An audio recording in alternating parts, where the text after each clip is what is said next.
அன்பு சகோதர சகோதரிகளே, ஆண்டவராய் இயேசுவின் நாமத்தினாலே உங்கள் வாழ்க்கையில் இன்றைக்கு தேவ வார்த்தையை பார்ப்போம். மல்கியா 3வது அதிகாரம் 6வது வசனம். நான் கர்த்தர், நான் மாறாதவர், ஆகையால் யாக்கோபின் புத்திரராகிய நீங்கள் நிர்மூலமாவதில்லை.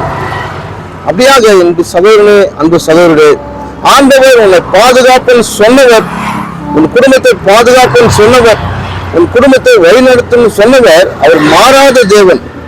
அவர் பொய் சொல்லுகிறவர் அல்ல. அடிக்கடிக்கு மனுஷன் மாற்றி மாற்றி பேசுகிறவர் அல்ல.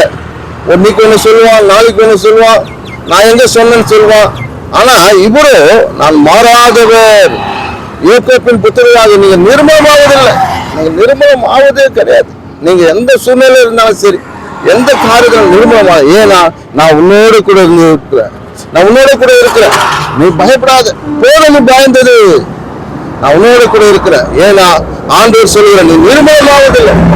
உன் குடும்பம் நிர்மூலம் ஆயிடும், உன் வாழ்க்கை நிர்மூலம் ஆயிடும். உன் வாழ்க்கை அவ்வளவுதான். என் வாழ்க்கையை விசாரிப்பாரு, யாருமே இல்லை. என் வாழ்க்கை அவ்வளவுதான் போயிடுவேன் இல்லை. ஆண்டவர் உன் வாழ்க்கையை கட்டுவார், உன் குடும்பத்தை கட்டுவார், உன் வேலையை செலுத்த கட்டுவார். எதெல்லாம் நீ இழந்திருக்கிறாயோ அதை தேவன் மீண்டும் கொடுப்பார். தேவன் இந்த வார்த்தையை ஆசீர்வதிப்பாராக. ஆமென்.